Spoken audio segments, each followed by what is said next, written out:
Hello, ladies and gentlemen, and everything in between. Welcome back to Geeks Watch. Today I want to talk about the film 1999 film, The Iron Giant, an image of which you will see here. Um, as always, there'll be some minor spoilers, but the overall story it goeth thusly. The film opens on something from outer space crashing into the ocean. The caption is 1957, the town of Rockwell, Maine. I would like to point out first off that Rockwell is a fictional place, does not exist. Um, Anywho, it crashes. A fisherman spots it in the sea. His boat winds up crashing into something in the ocean, which he initially thinks is a lighthouse. He does wake up on the shore and does see the lighthouse over him. Next day, we see a young boy named Hogarth. Who names their kid Hogarth? Talking to his mother, who's a waitress at a diner. Hogarth is a hyperactive, hyper-imaginative young boy, maybe like 10 years of age, whose widowed mother is trying to raise him on her own. We're introduced to another character, Dean, who is kind of the beatnik of a small coastal Maine town. The fisherman comes in raving about having seen some kind of monster out in the ocean. Nobody believes him. But Hogarth's imagination is fired up, as of course it would be. There's a disturbance outside his house. He sees a path into the woods, where he comes upon this metal giant eating pieces of metal. He befriends the giant. He winds up getting Dean involved because Dean owns a scrapyard, some of which he uses to make metal art, Art Nouveau metal sculptures, with the stuff he can't sell. And so because the Iron Giant eats metal to repair itself, the fisherman who spotted the giant in the water calls the government in. Government sends Kent Mansley, he works for the government, who is a paranoid, arrogant, egotistical, self-important, mid-level government agent. He has his position because he's kind of a jerk and nobody likes him. He's constantly laughed at. So he wants to prove himself, wants to be the hero, wants to be admired. And at first, this is just another little podunk town he's been sent to as another, embarrassment thrust upon his shoulders. But when he finally realizes that there may be something going on here and tries to bring the attention of his superiors, they all laugh at him because his job is a joke. And he then begins to pressure Hogarth into telling him what he knows about the metal monster.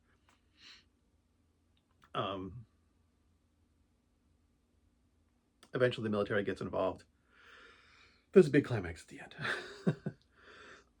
And that's as much as I'm going to spoil the story, as far as it goes. But that's the overall thrust of the story. A very brief overview.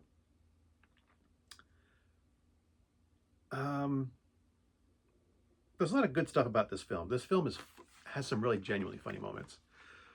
The animation style is really good. One thing I did notice upon rewatching this, almost all the characters in the film are very stylized in that they're not entirely realistic. They're kind of caricatures, with the exception of Hogarth, Dean, and Hogarth's mother, Annie. They're the few characters who are portrayed with very realistic proportions. Kent Mansley has a huge forehead, massive jawline. He is somewhat realistically portrayed, but most of the characters in the film are caricatures. They have like over-exaggerated features. The film is also a mix of computer animation and traditional hand-drawn cell animation. The Iron Giant and a few other things are computer animated, and that's actually really hard to do, or at least it was hard to do at the time, to combine the two types of animation. And but they did it seamlessly. You can tell which scenes are are computer animated or which pieces of the scenes are computer animated, but they did a really, really good job. And the team worked together to make sure that it fit seamlessly with the characters that they were interacting with. The same team that worked on like Hogarth and Dean and Annie worked on the Iron Giant to try and make sure that they all shared a similar palette and theme. Like I said, as opposed to the other characters who look more cartoonish. Brad Bird was inspired to make this film. My previous review, or recent review, was The Incredibles. Iron Giant was Brad Bird's first theatrical film. Kind of what made me want to go back and do this, because I spoke about him during The Incredibles. When he pitched this film to Warner Brothers, his pitch was, what if a gun had a soul and didn't want to be a gun? Which is kind of the whole Iron Giant's character arc. You know, he crashes on Earth when he kind of, when he fixes himself, he still has this dent in his forehead, which impairs his memory and kind of reduces, kind of limits some of his abilities. But through working, interacting with Hogarth and talking with Hogarth and learning about people, he realized he doesn't want to be a gun. He is at heart gentle and childlike in a lot of ways. And when this is based on a book by Tom Hughes. I know his last name is Hughes. I'll just say Hughes. When Brad Bird was making this film, he was dealing with the grief of his sister being murdered by her ex-husband. And he found out that Hughes had written this story for his children as a way of dealing with his wife's suicide, for himself and for them, because the robot can repair any damage to itself, or virtually any damage to itself. So there is that underlying theme of kind of trying to deal with grief that's at the heart of this story, which I didn't know until I read all this stuff. I watched like the extras and read some little blurbs about it and stuff. The Warner Brothers' previous animated film, Quest for Camelot, was a flop. And so they really didn't have a lot of confidence in this film. And because of that, they didn't give Brad Bird a big budget. But he said that was actually kind of a benefit, because they pretty much left him alone. There wasn't a lot of expectations on them to produce. This wasn't intended to be a big, blockbuster. They were just kind of like, they liked the idea, figured they'd give it a shot. But this is kind of like a throwaway for them. Like, yeah, we have an animation studio. We might as well, make another movie and see how it goes. This film was made on a budget of around $37 million. No, was made on a budget of around $50 million and took in $37 million at the box office. So it was another flop. They lost $13 million in the making of The Iron Giant. And virtually everyone agrees that's because Warner Brothers didn't do anything to market this film. There was no marketing campaign at all. They had one trailer, which they really didn't do anything else. There was no post. Brad Bird found out they made like one promotional poster. That's it. There was no tie-in with like McDonald's or Burger King or or Cheerios. There was no marketing tie-in campaign at all for this film. And this one was nominated for dozens of awards. It was nominated for 15 Annie Awards and won 9 of them. The Annie Awards are the animation awards. It's for specifically for movie shorts and TV shows done with animation. So it won 9 Annie Awards the year it came out. Virtually every movie critic said it was a great film. It's touching. It's just a good story. But it wasn't until they did like a test showing of the completed film, and it was like the best test screening that they've ever had. That Warner Brothers realized they might have a good movie on their hands, and by then it was too late. I mean, the movie was done and it was about to go out in theaters, so they had absolutely zero time. They tried, but Brad Bird did most of the marketing on his own without Warner Brothers backing, with a small budget of almost nothing. So, if Warner Brothers had actually marketed this film, it probably would have been a huge hit at the box office.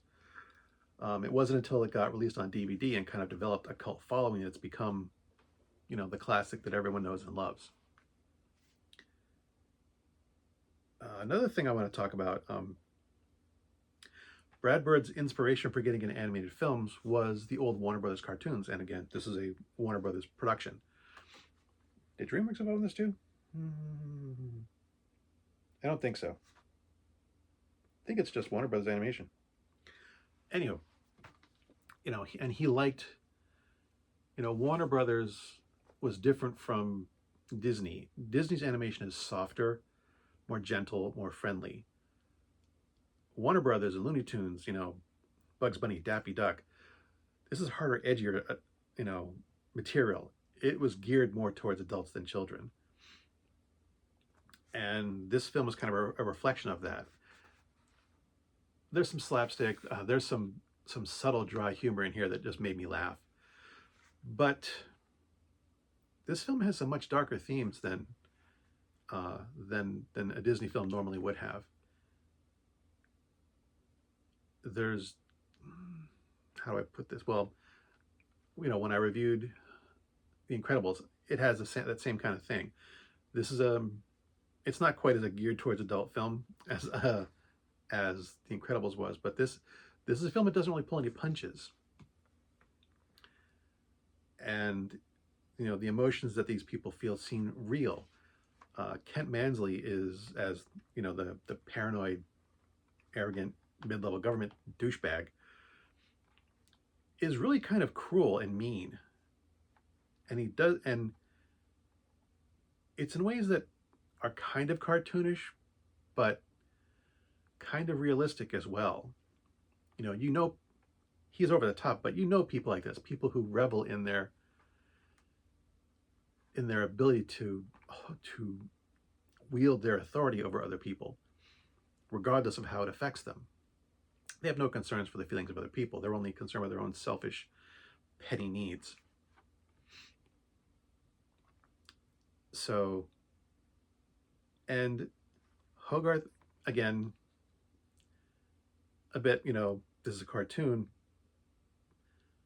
but he's just an ordinary kid. He does some things that I'm not sure a normal kid would have done, but aside from those one or two things, he is portrayed very much as a teenage boy who finds a giant robot to be friends with. Who wouldn't want that? That would be awesome. And Dean, being a child of the 60s, this taking place in 1957, a bit before my time, but I think and this might be me misremembering. To me, Dean's character belongs a bit more in the 60s, mid-60s than late 50s. But it's a gray area. I'm not entirely sure about that. But, the Cold War paranoia that was very, very present in 1957. America still being in love with Leave It to Beaver and the glow of 1950s post-war, not nostalgia, but like the shows Leave It to Beaver and Father Knows Best and all those. Isn't America great and wholesome and wonderful? The Norman Rockwell feeling. The town of Rockwell was named after Norman Rockwell, even though the town is fictional. But it has that wholesome small town feel to it, that Mayberry, Walton's kind of simple wonderment and how awesome it is to live here in America, combined with the Cold War paranoia. And when you drop a giant robot in the middle of that paranoia just ignites. And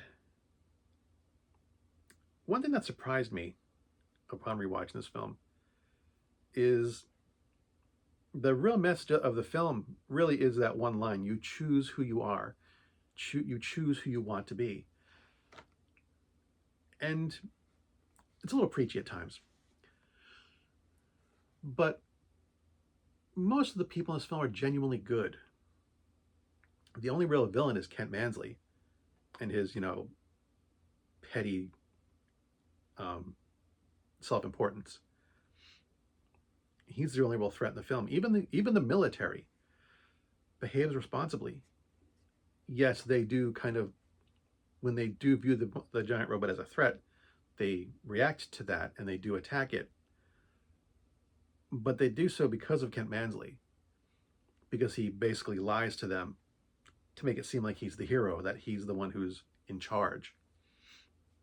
And he wants to be the one making all the correct decisions, and he will lie through his teeth to get what he wants. The U.S. military behaves with complete responsibility.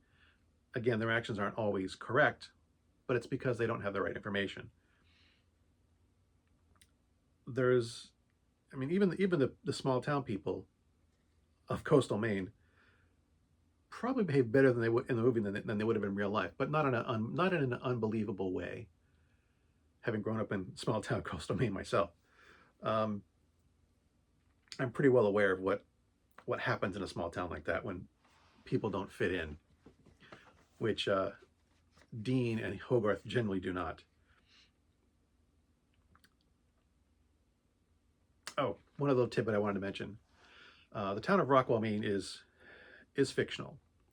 There is Rockport and Rockland, so you might think that it's kind of based around them, but in the film, the military being involved, they do give coordinates for the town, and the town is actually the coordinates that match is the town of Addison, Maine, which is a bit northwest of Bar Harbor. Bar Harbor is the more well-known place because that is also near Acadia National Park. It's in that, Acadia National Park is landlocked, it's inland, but it's in that general area. There is an actual town where those coordinates, where the fictional town of Rockwell is supposed to be. It is a real location off on the coast of Maine. I got a kick out of that.